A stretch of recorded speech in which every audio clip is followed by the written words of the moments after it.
Axel, I think this is the way you pronounce your name, is that right? Yeah, that's correct. Yes. We had a little talk a few days ago, actually, and Hmm. I'm very happy that you're here today. It's very late at your place. This happens very often when I talk to people in the Bay Area. Yes. But before I start bubbling, maybe you give us a short intro who you are, why people should listen to this episode, and then we dive into your journey. Sure. My name is Axel. I'm a um, that's a good way of describing it. I started this company called Innate here in Palo Alto. We are a personal robotics company. We are trying to create platforms that everyone can teach and program. Um, we believe that this market, like this open source robotics or hobbyist robotics, should be made a lot more intuitive so that a lot of people can start programming their own robots. A very important belief of this company is that in the future, we are all going to be roboticists. And just like today, basically, everyone's a software developer, or at least there's tens of millions of them. And to get to that state, we not only need to make affordable uh, robotics platforms, but also very intuitive, which means that there's a lot of work in product design, in performance, so that the robot learn faster, so that the user experience in general is better, um, so that you give rise to a movement that is like the first personal computer movement of the 1970s, where suddenly the industry switched from computers for the industries and services that were made by these giant companies to computers that everyone could own for an affordable price at home and they could program and share their software with others. So yeah, that's what we believe in. That's what we're making at Innate. As for myself, um, I come from France, but I've been living in the US for 4 years. I was at Stanford before, um, studied applied mathematics and human computer interaction. And before that, I was also working at this company called the Ocean Cleanup, where we tried to clean the plastic pollution in the ocean, which taught me a lot about like making things that are worthwhile. And I'm very happy to do what I'm doing right now because I think like it's as worthwhile as that. So yeah, that's an overall presentation, I would say. Yeah, thanks. Thank you. And you already gave a few good hooks and a few good yeah, topics that we were going to talk about. I'm always happy if people are able to get an idea what the episode will be about. Before we get to all that, you walked us through, but now we taking a little bit more time to go step by step, and then we will finally arrive at the towards the end of the episode to where we are today. So you're even though you are now in Palo Alto, where the company is based, let us go back as far as you like back in time and walk me through how was it being yeah, raised in France and how your first contact with technology was. I'm always interested in the very early days. Like I was getting toasters and radios and putting them together or assembling them, or maybe no, my parents were farmers and Mm. artists. I'm always interested in this kind of what was the environment you grew up with in to yeah to become the person you are today. Ah, very, very interesting. Interesting question. I think most of it's interesting because I can't remember a lot of my life without me knowing how to code. I learned that very early. But yeah, I don't exactly understand where my fascination from science came from, but I was very curious as a kid, which led me to be a huge nerd very young. And which in school, when you're in France in like a relatively normal school, usually puts you a little bit apart from everyone else. So I was also a little bit lonely, and I played video games a lot when I was like 9 or 10, um, which led me to that's one of the core cornerstones of my life, I guess. Like my mom banned me from playing video games online basically when I was like 10 or 11. And so that led me to be like, okay, I love technology. How do we make these games? I want to make one myself, basically, so that I can still play. I was playing World of Warcraft a lot, so I was like, okay, how can I recreate World of Warcraft at 10 years old, which is ridiculous, especially back then when it was like so hard to make games. So I like decided to learn C++ when I'm 10 or 11. Um, and yeah, as a huge nerd, I started spending like all my nights coding, learning how to make things like little Mario games and stuff like that, learning OOP when I was like 11 or 12. Uh, pretty, it was pretty funny, pretty cool in retrospect, like because thanks to that, like in all my academic career path after that, like I was always the best one in code, just because I had learned it, because I was passionate about it. The funny thing is, like a little bit after that, like I actually made one of the most used Minecraft server plugins used worldwide. So I had like this little plugin called Wireless Redstone, which was used by it was downloaded more than like 150,000 times. So it was running on like a lot of servers, which means even more players. And like it was great because I was like 14 and I'm like top 9 most used plugins worldwide on this gigantic game. And it taught me a lot about like how to make software and how to cater to the pretty big amount of people who are using it. So visiting servers, like debugging for them. Uh, it was really amazing. Really, really, really cool. And sorry, me asking here, but you said that you were very lonely because this was not necessarily something that a lot of people were doing during the time. But and now I'm assuming here or asking. So when you got into this industry, or when you get into the game of coding, and then and as you said, debugging, was that a time that you finally were able to connect with the right people, the people that were very much like you?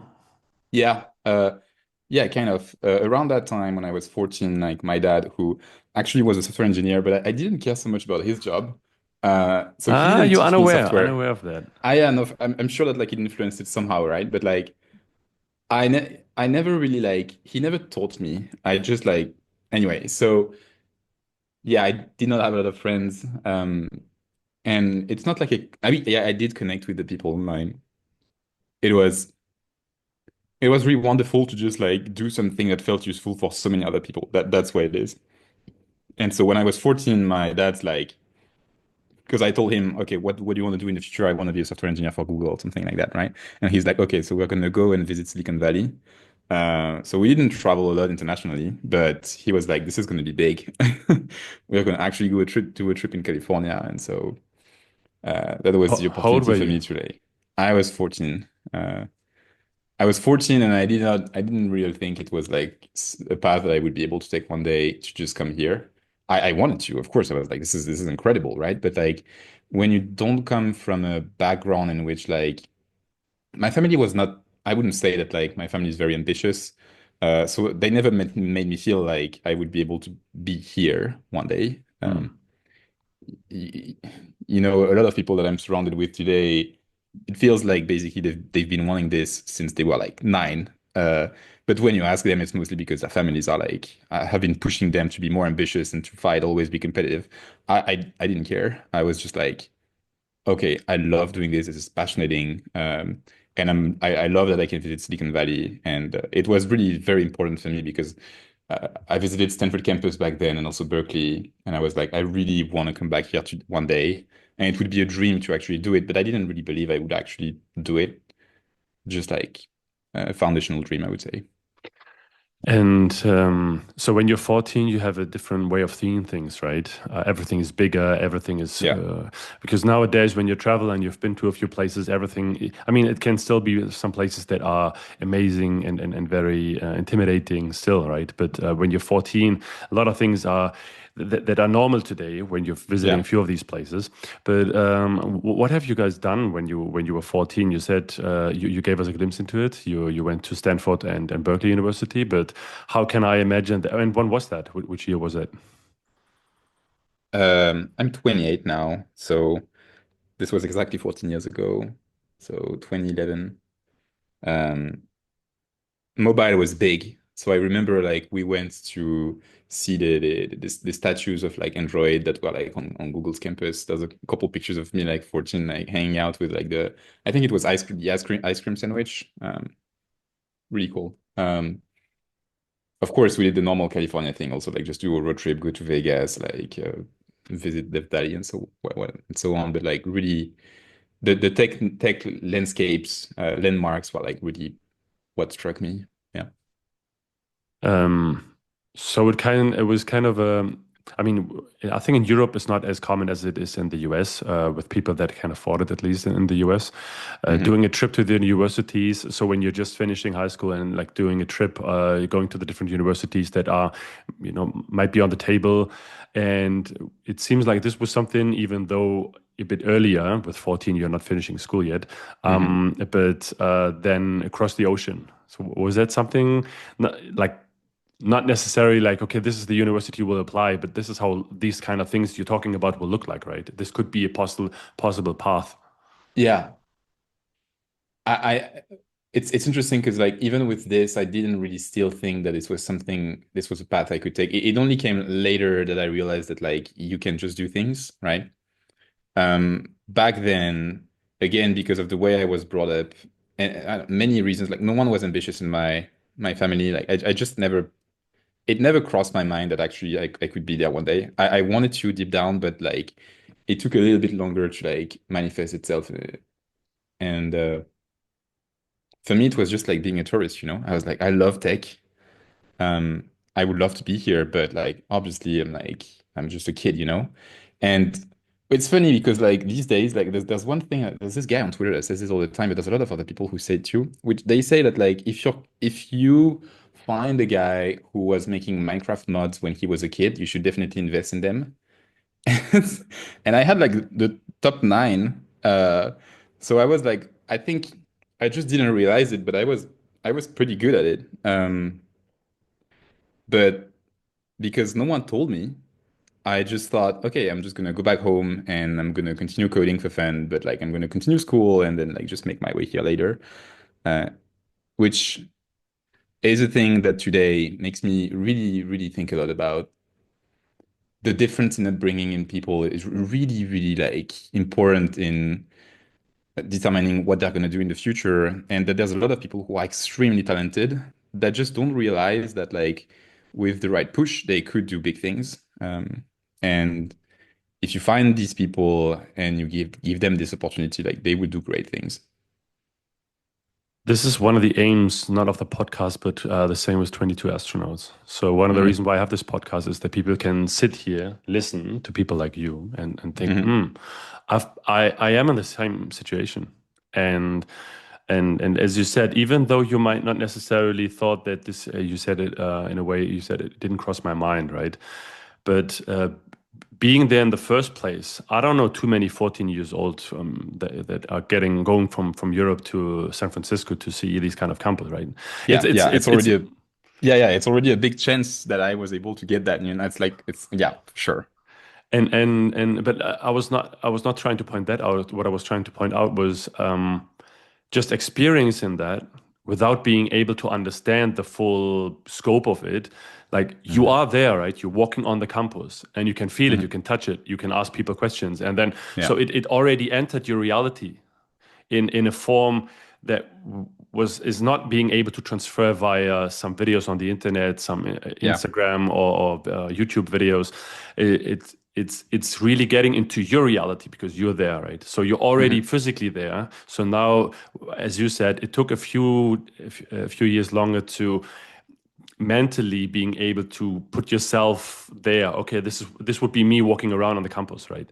Hmm. So this is the reason why I totally agree with you, the fact that there's so many kids out there that don't have the opportunity and the chance, and this is physically world, right? But also Yeah. mentally, having, you said, like the lack of ambition, not necessarily, because this seems like positive and negative, but the just the options.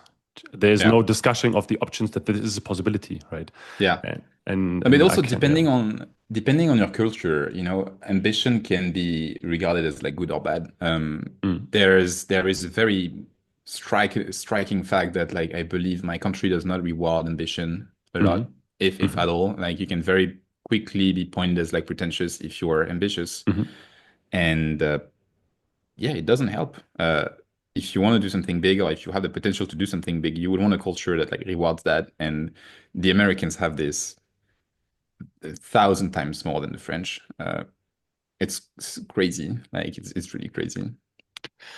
I don't want to get too social, here or not too political, but I mean, one of the reasons is obvious, right? Not at all. If you're not driving, you will be poor, right? So one of the, at least for now, let's see how sustainable that one is. But the security systems in Europe add to that, right? You will not necessarily directly be homeless, and Yeah. in the US, you because the US is nice if you're succeeding, if you are ambitious, and if you are surrounded by the right options, right? And then this is definitely a great place to be. Yeah. Oh yeah, for sure. Let's not get political here. Yeah, It's indeed like yeah, yeah. interesting questions. Yeah. Mhm. But nevertheless, this thing of you understanding that this could be you can just do things. Maybe you can spend 1 or 2 minutes in telling us when did that really happen? When did when you realized this is gonna be or this could be me, right? Was that another podcast? Was that a book? Was it a person? Was it a situation? Or was it just like happening over time? Maybe you can think about that for a second. I think one of the main things that will help someone realize that it could be them is to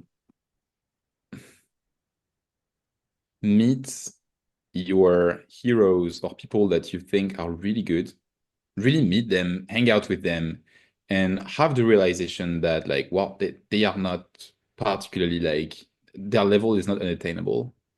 Um, that I think really helps. And it's difficult because you need to be in the presence of these people, but like you can, thanks to the internet, you can pretty much see how they think online. You'll be like this. Sometimes like even these crazy people are kind of them, everyone's them.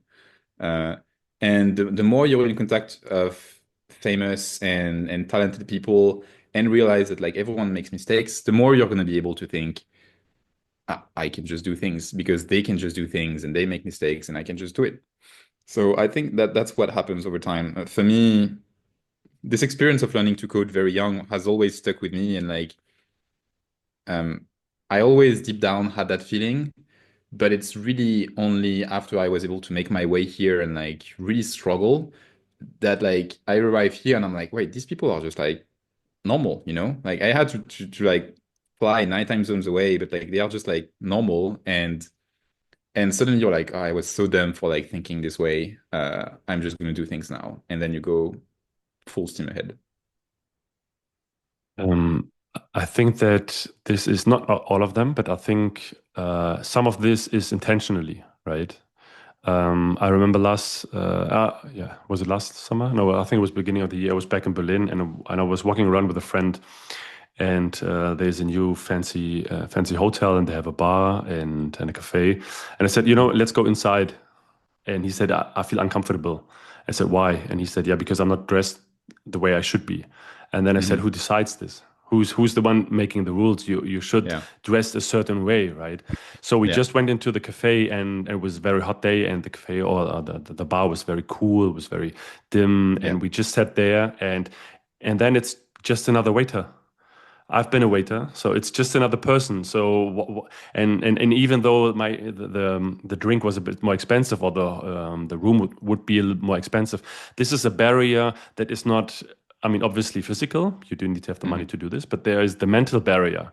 I mean, the drink costs, instead of €5, it costs €6, right? So Yeah. it's more the mental barrier that prevents you from entering this hotel and the bar, right? And I think Yeah.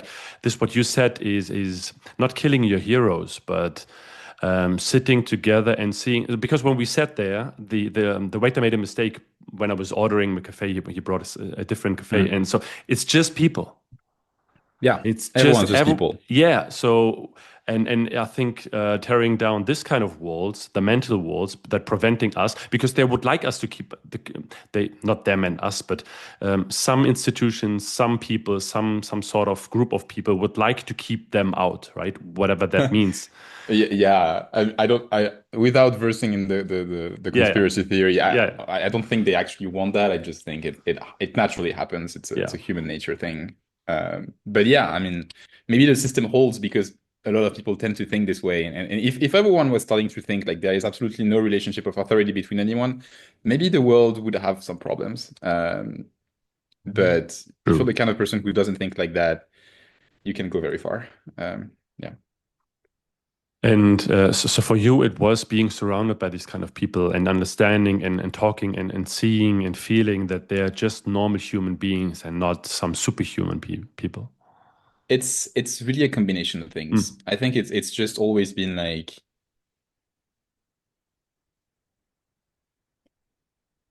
it started happening even before that. I had like I had good grades when I was a kid, and then I was very socially awkward, so like I pushed myself to have bad grades to be a little bit more in, which was stupid. Don't do that. And then I realized growing a little bit more again when I was in high school, it's actually cool to have good grades. So I started pushing again to be good in math, and I got in a good school, a very good school.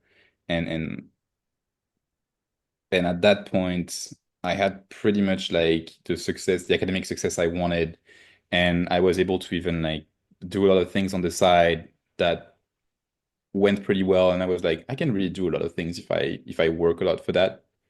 Um, And that's around that time when I was in undergrad in France. I was like, I can definitely go to the US. Like this is actually stupid for me to just think I can't do it. Um, and then I came here. I actually I had to publish a bit of research before that and get some good opportunities at like this at the ocean cleanup. But that was a moment where I was like, I actually can do this. I just need to work hard for it, and it's been on since then. I mean, if the center, I don't know who said this, but if the why is big enough, the how come becomes easier, right? And Mhm. it's it's it's great that you were able to see through to understand, okay, this is a game. If I play right, if I play this often enough and become good enough, like when we come back to the analogy of playing video games. So Mhm. it's some other people were able to finish the game, right? So if I'm training hard enough, I will be able to finish this level as well. Yeah. And doing a little bit of research and not let's not skip the part of working very hard for a long period of time. You really need to, yeah, you really need to do that. I think the advantage of like learning to code very young and like spending all these nights being passionate about it is that you realize that like if you really set your mind to things, you can work hard and very long and focus for several hours in a row, and that really helps. Um, yeah, the working hard part is super important. If you don't have that, I don't know. I don't know how you would do that for sure. Yeah, yeah, I can't say. My grades were good. That's also why I was able to come here. Right? Without that, I actually wouldn't have had this opportunity. Um, so going from Europe to the US, yeah, maybe now we can get a bit more concrete. So you were in high school that you then you went to university in France. Yeah, walk us through. How I made my way to the US? Yeah.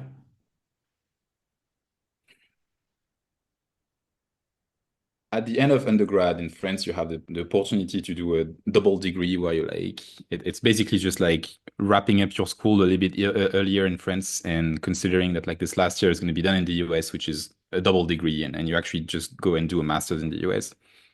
Um, I was eligible for this because I had the grades. And right before that, I did a gap year, actually two gap years before because of COVID. And I got to the ocean cleanup, which is this foundation in which we try to clean the ocean of plastic pollution. And so I had been like partying a little bit in undergrad and doing a lot of things on the side, like spending all my time making video production, basically crazy. I was making videos all the time. So I needed to like push my file a little bit to be able to get in the US. And getting to the ocean cleanup was a great way of like doing something I really liked and at the same time publish interesting papers. Um, and I knew that, so I was like, okay, I'm gonna do this. Crazy. I'm gonna work hard and like publish papers so that I could earn my way there. And it was COVID, so I could just work all the time. I had never done research before because you don't really do that in France unless you want to do a PhD, and like PhD is not really seen in a particularly good light in France. So I just learned how to publish papers when I was there and got them out and got the opportunity to come here. it's it's pretty much this idea of like you need to work hard, and you want to publish something really groundbreaking, and you need to learn it on your own. Like one of the things that's super important for me is that I've always learned pretty much everything on my own at this point. When I was in engineering school, there's a couple of things that I learned there that I didn't know, like actual physical like engineering, like I don't know, gears and stuff. But everything that was like math or like especially coding, um, I already kind of knew it. So it was just like, how do I push myself to learn more, go faster, and that helped a lot in coming here, especially the research part. You don't know that too much when you're in France, but like publishing papers really helps to come here and doing something worthwhile. So you then went back to university, and then you were able to, as you said, finishing up the master's with a double degree, and then coming to the US. Yeah, the double degree was already at Stanford. So like the master at Stanford counted to like finish my studies in France, and then I stayed there after. Um, and that was it. I don't have a lot to say honestly about my academics. I never really cared a lot, to be honest. What mattered to me was where am I and what are the people that surround me. I think this is a lot more interesting. Even when I was at Stanford, I did not spend a lot of time in class, to be honest. I cared a lot more about what I was doing on the side or like the people to hang out. There's not much to say here. I was just like trying to hit the targets that my grades would be good enough. And I wouldn't say I wouldn't recommend to anyone to focus too much on the grades, to be honest, unless, of course, you don't have good grades. But it doesn't matter. Just like do things that are interesting. So what were the things that you were doing on the side? Coding, making videos, organizing events. When I was in undergrad for 2 years, I was in this video production organization. I was president of it, and it was like a huge organization with like 40 to 60 people at any time, like making videos and shows. And like we had these huge shows where there was like 1,000 people in the audience, and I was just like speaking in front of them and like just doing goofy stuff. For like there's this one period of like 1 year where I was only doing that with my life. I was doing math on the side for classes, but really my life was just like showmanship and videos and like managing this organization. Super cool. Absolutely not recognized when it comes to going to grad school after, but super fucking cool. Um, and it's actually helpful here because like, making videos helps a lot these days, to just like for marketing and stuff like that. What else? I mean, I just Coding. sorry, when it comes to the video part, I mean, over and over now, I see people. I don't know why they're pushing this, but as you said, there's a need at the moment, especially for Mhm. tech companies, and like learning those AI tools for doing videos because it's a certain Yeah, way of doing things, right? And you do need less equipment and going out. You can be on your computer all night long and just making things at your computer, right? And yeah, there's such a need, and people would like to see cool video and launching videos, and it's interesting to see how this goes in comes back in circle, right? Because you back yeah.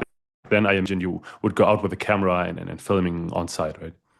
We had so many different types of videos. Like we would interview people on the street. We would like make full fiction videos. You had to act, you had to direct, you had to prepare a script. Really amazing job. Amazing job. I think it really helps to have done a bunch of different things before starting anything. Um, it just so happens that if you realize that early enough in your life, you can already know a lot of different things, even when you're like 18 or 20. Um, but my take is just it helps. If you know how to make videos and you have been leading an organization and you know how to code and you've been experiencing your creativity by doing videos or some other kind of art. That was when I was a kid, like there was a period of like 3 years when I was trying to really become a DJ. Was very fun. I just never really dared to put myself out there, but I was doing a lot of music. Um, or at the end of that, at the end, it really helps because your mind expands and you're like, you can do more than just like one thing. Um, I guess, Um, yeah, I would have also loved to do more maths, but like I was filling my life with a lot of different things.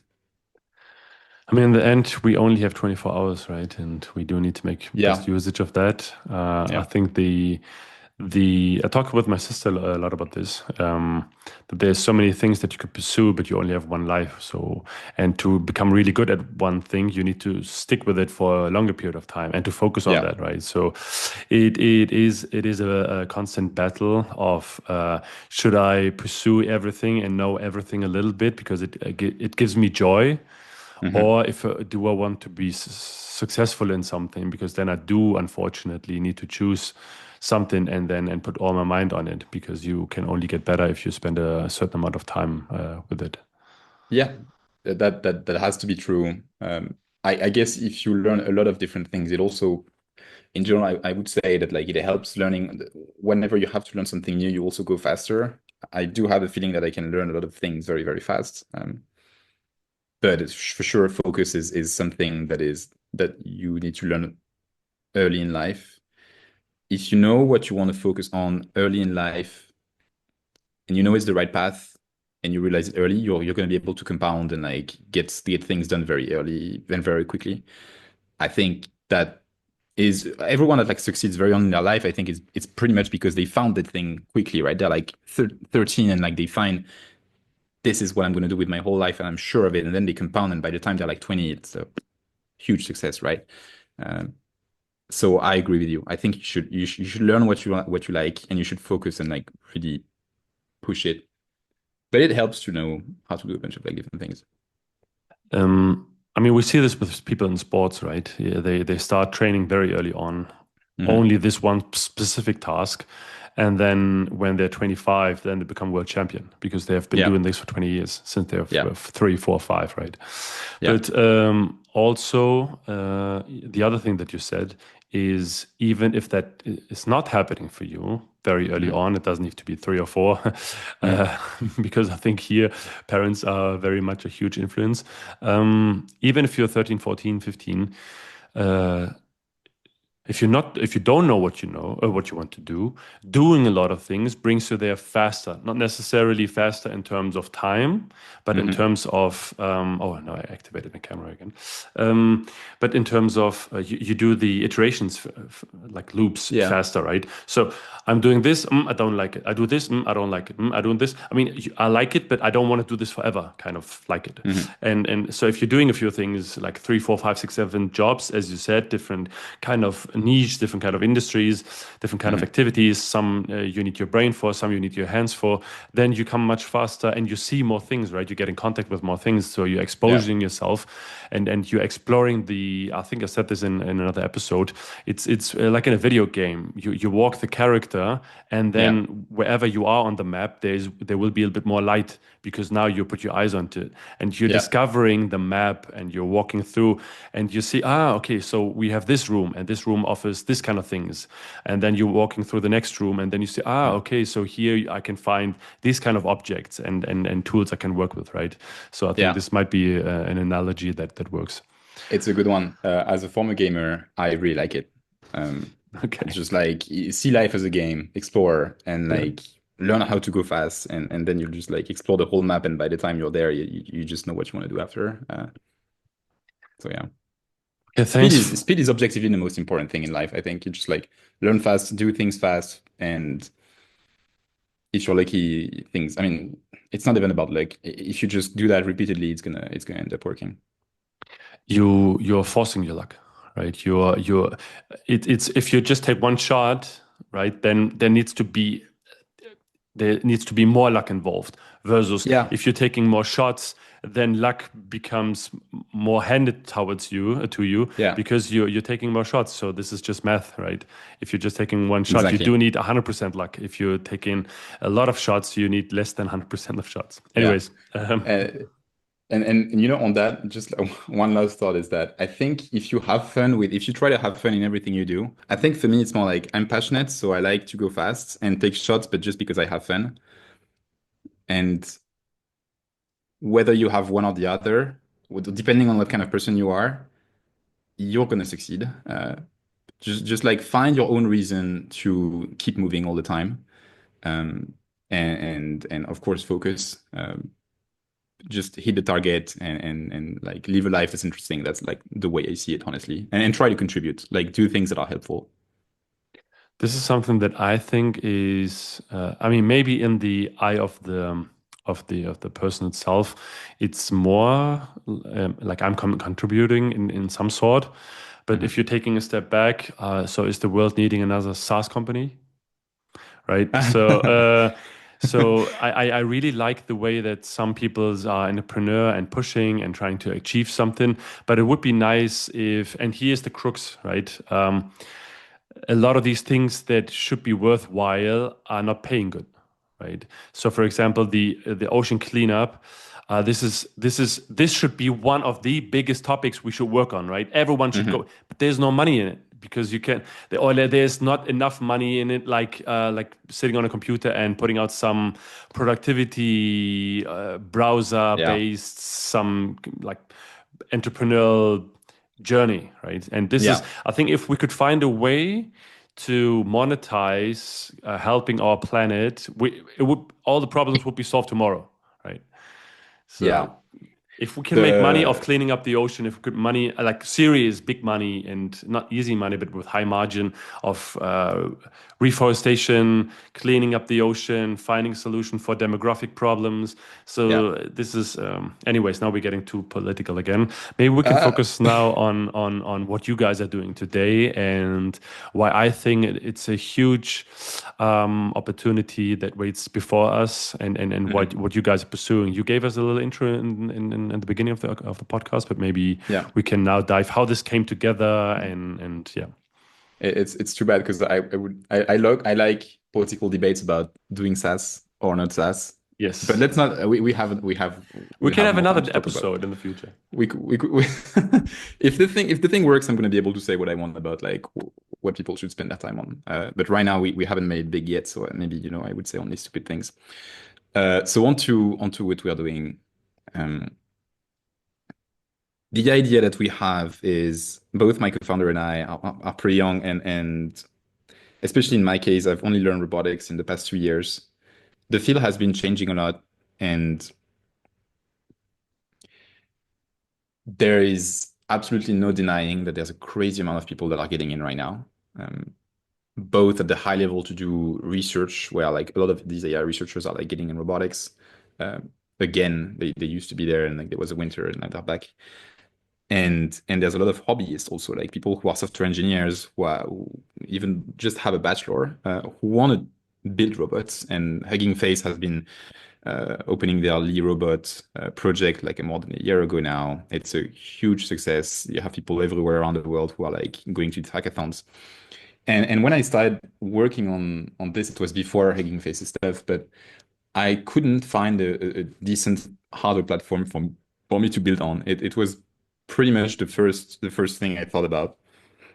And and then I tried having other ideas around like robotics, like doing vertical stuff. And but really the thing that stuck with me is like, why does it suck so much to have like just an affordable and simple platform on which I can build? Like everyone wants to either build like very expensive humanoids that like you're gonna spend like just weeks to like make them stand, or they're making like super cheap platform that like will break all the time or with a very bad software experience. Like that was just that. And honestly, I was like, if you want to develop on a phone, there's like very good phones that are affordable on which you can develop. If you want computers are of course like something great that are affordable on which you can program. When it comes to robot, there's not a lot of things. And I don't want just like one arm that I want to clamp to my table. I want something that can move around, that has a camera, that like all the sensors that I want, that is still affordable and on which like I can directly get to work and do some cool things. And that's pretty much what sparked this whole thing, I believe. And in the past year, I've realized that this is, in my opinion, like very much to similar to what happened in the first days of the personal computer, where in the 1970s you had like these big computers that were very expensive that were made by IBM, and the chips were made by Intel, but they were also like too expensive so that people could make their own computers. And then the hackers in Silicon Valley started like putting PCs, like very cheap PCs together to make these proto personal computers, like the Atari, I think it was the 880 or something like, no, that was a processor. In 1974, there was like Atari that like releases this kit and it's a huge success. Everyone wants one. But You had like Steve Wozniak and a couple others who are like, but like it's a kit. It still doesn't work. It's not really a complete computer. It's more like just we have put the pieces together in some kind of open source way, but it's still very shitty as an experience. It's not really a computer. And I think it's very similar to what's happening today. I think we have a lot of companies who are like making just one part of the system, um, thinking that they can just do hardware or they can just do software, and it's gonna somehow fit in some kind of open source stack that is not really standardized, that is not really defined. And so everyone is just like repeatedly doing the same work over and over again. And there's just not a good product that people can start as a base on which to develop. And I think once we, as a community, arrive to that point, it will be exactly like the first personal computer, where it's going to be a personal robot that everyone's going to be able to build on. And at that point, the community of hobbyists is going to go from 10,000 people, maybe like, I don't know, to like 100,000, a million people who will suddenly be able to program their robots to do anything at home, and where it's not going to be a future where Figure or Tesla or some of the other companies are making AI and hardware for you, and you receive a huge robot that like does things for you. But I can I can program it myself, and it's an affordable thing. And my neighbor can do it, and he can give me the code that he wrote or the AI, the models that he trained, and it just works. That's that's what we want to see. You mentioned one company or maybe two. I mean, there's other companies out there that are trying to they see this gap, right, as well. So Yeah, K-Scale Labs was one of the people, Benjamin, we were talking about him. yeah, I had him on the podcast, yeah, and last year Matt, actually one of the other co-founders, and yeah, he also is doing something at the moment, right? yeah. Uh, Small you, world, yeah. We yeah. know each other. Yeah, Yeah, I guess so. But also, you were mentioning Hugging Face, right? So they started with the SO100 from my friend Rob Knight. So now there's yeah. a new version, and then they have now. I think it was when I was at the Humanoid Summit in London, the Hope The Hope Junior. Junior. Yeah. Mm. So you see, there's Ducky Town. So you have a mobile manipulator that can drives around, that you can program, and that you can do things on Mm. it. So there's a few attempts, Dora OS. So I think this is one of the. Yeah, Um, so I had him on the podcast. So there's a few initiatives, right? And another friend I of know them mine, all. yeah, I guess, right? But It's a a friend small of world. mine, Trent Schumacher, I hope he's listening. He said, "Why reinventing the wheel? Why not everyone is working together? Seems like everyone would like to try out their own approach." And now we have another tryout with you. Is that something that, like we discussed earlier, the more shots we have, the more opportunities we have that one of them will succeed? I think that it's partially this, and it's also like it's not like it's not like we're not collaborating. Like the Hmm. space of ideas and the things that are being tried are going to be put in the open. Just the fact that they succeed or not is going to be in the open, and we'll all be able to learn which is the right direction to take. I think that's where it is.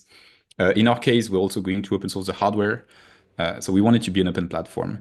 And yes, there is like this whole idea that like we should not reinvent the wheel. Yeah, but also I think you should argue that like at some point you might have to. The first PC was pretty much reinvented from scratch. It's basically Steve Wozniak arriving and be like, everything else is not great. I'm gonna make a good thing that's very opinionated, and I'm gonna make it good. And every once in a while, I think when the technology is changing a lot, you cannot just like make incremental changes. I really think so. And in many ways, like the Hugging Face Lee robot library is pretty much like trying to, build something from scratch. They don't even use Rust. They just like made a cheap ARM and a library for it that like controls the signal bare bones, and it is what it is. So the collaboration aspects of it all, I think, is just like everyone should shoot their shot, and we'll see. We'll all learn together, and it turns out that like we're all in the same area, right? Like apart from maybe Hugging Face that's in Paris, but everyone's like still in the Bay Area, so we see each other frequently. We chat, we get some feedback on like who's trying what, and it really helps. I think it really helps. Ultimately, we should. It's cool that it happens like that because I think this community is pretty tight, and we are all very nice with each other. That's really cool, and it's like more like us together, versus like the big ones that I mentioned. And also the ones on the other side of the Pacific who are definitely much more in advance versus us. Um, and yeah, it's good competitors. Like Ben from Kscale is an incredible guy. That's actually kind of cool that I'm on the same podcast that he was because like when I started robotics, like he started Kscale just like at the same time. So I was just a guy with an applied math and degree, and I didn't know shit about it. And now I can say that like I'm trying to a different approach than him, which is cool because having worthy, you know, competitors like well, people in adjacent space is cool. Uh, I can't remember who I was talking with about this. The competitive part is not necessarily a bad thing, right? No, it's Because not. if you have a counterpart that is doing good, it pushes you to become better. Because Yeah, it is nice to, and if there is a rivalry that is on that is based on mutual respect, right? And yeah, realizing that at least where we are, it's not a football game or soccer game. You're either a winner or a loser. You're still there's the cake is big enough, right? At the moment where we are, there is enough need for it. There's enough of demand. So there's no yeah. reason why there shouldn't be a few of these a few of these platforms where we are at the moment, and gradually over time we will see who will make a better job. And as you said, being intuitive, being seamless integration, who has more possibilities Yeah. to be modular and working with other platforms, right? Yeah, I think after a while you start realizing that like and I mean it's barely starting for us, right? Like I mean Kscale has been around for a while, so like we want to like show something new. It's gonna take some time to see if it succeeds. You start realizing after a while how just different personalities lead to very different products. So it's almost like you have to have like different people starting different things to just because one person would not be able to start like different projects with like different opinions. Like it's almost like an entrepreneur puts like their soul inside a project, and so their product is who they are. So to Mm. have different kind of product, you have to have different people, and that really helps in exploring the space. I wish there was even more people starting companies in robotics right now, so that we could all explore together and see what's going to work at the end. I mean, the intuitive part and the customer should have a huge influence in how the product should look like, right? Because Yeah. the edges and character that you are might not necessarily need to be reflected into the product. Hmm. So, but let's get a bit more concrete. Where are you guys within the company? How big is the company? What the release dates, versions, raising, not raising, bootstrapping, pilot customers? Walk us through where we are, if you We don't. already raised. So right now we are more like so we raised a couple millions, and we've been working on this thing for basically like 9 months. It's pretty impressive actually how for most of that time, basically pretty much everything has been done by my co-founder and I. Um, it's not because like we necessarily wanted to do the same thing together, but like we really wanted to have people on board that like believed in this and were very, very, very talented. And we, until we launched, and now it's a lot easier because this vision is out there and like so we get a lot of inbound. But until then, it was hard to find people who believed in that.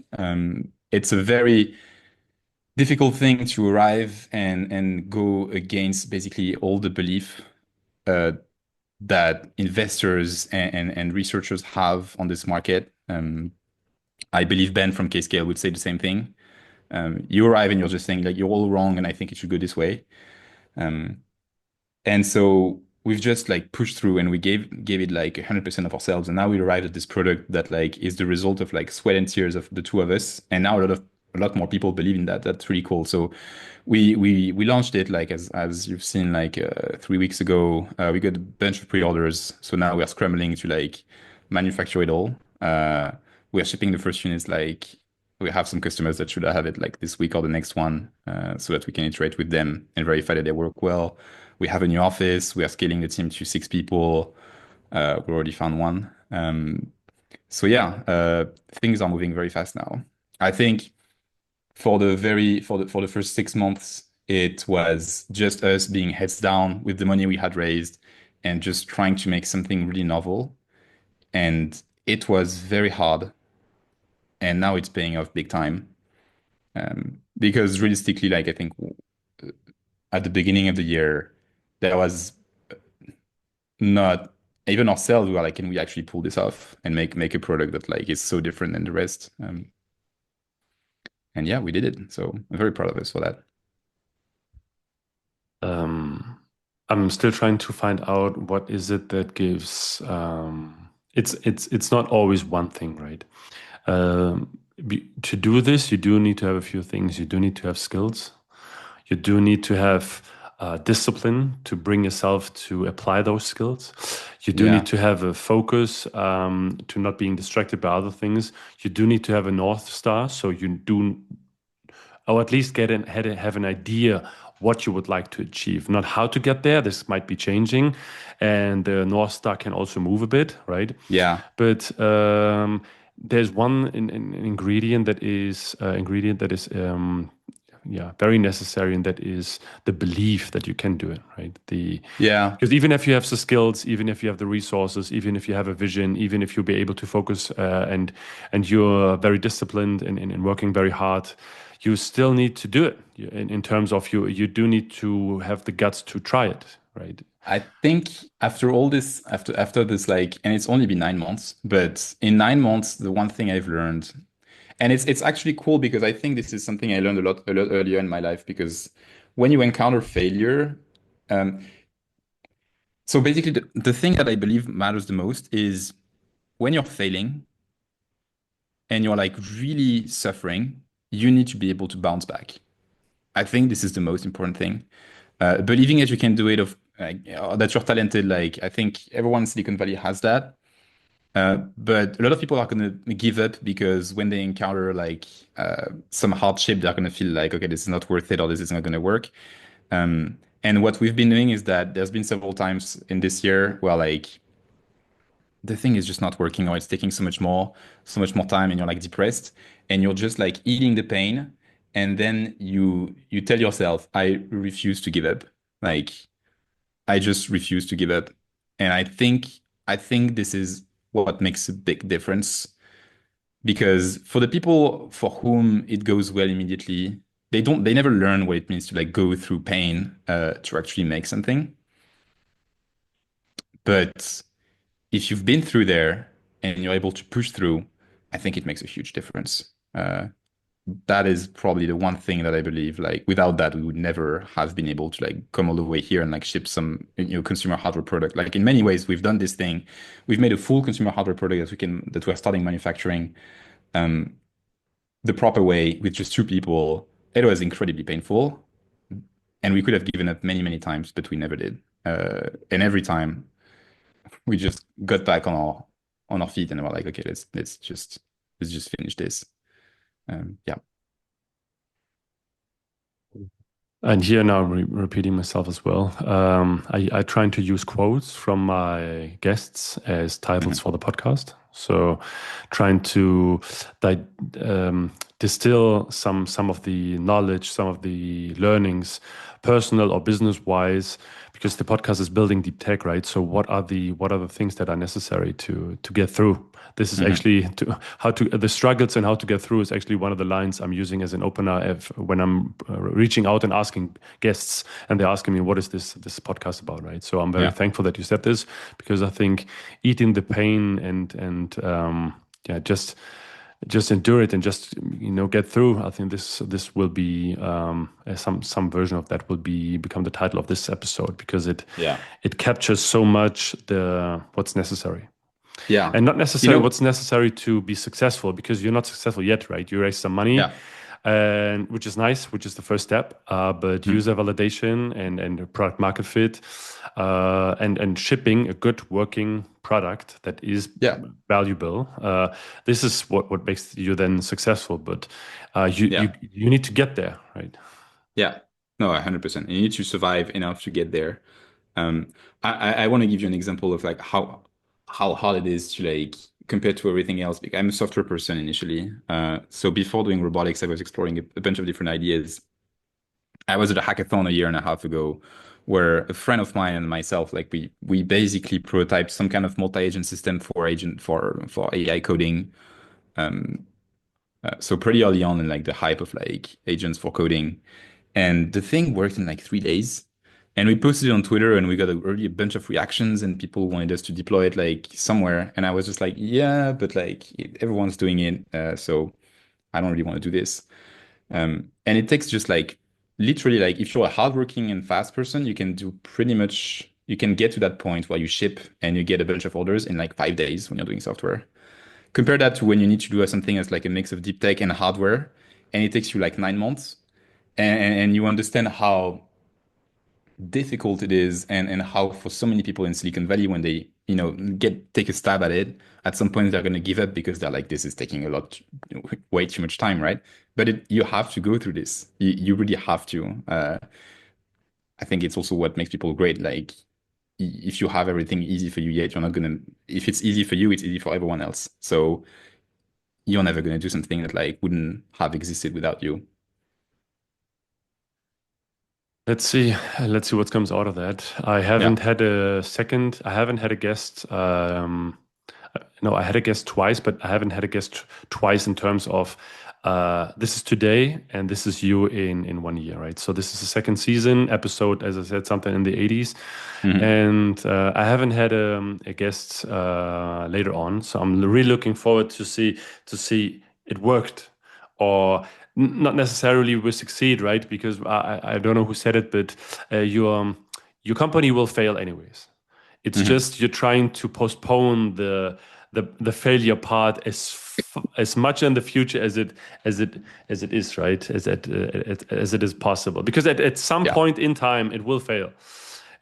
50 years, 70 years, 100 years, 20 years. I mean, there's some Japanese companies that out there, like, Yeah. I don't know, 1,000 years, but I think they're doing a pretty good job. But let's see what we can do, especially with robots and AI.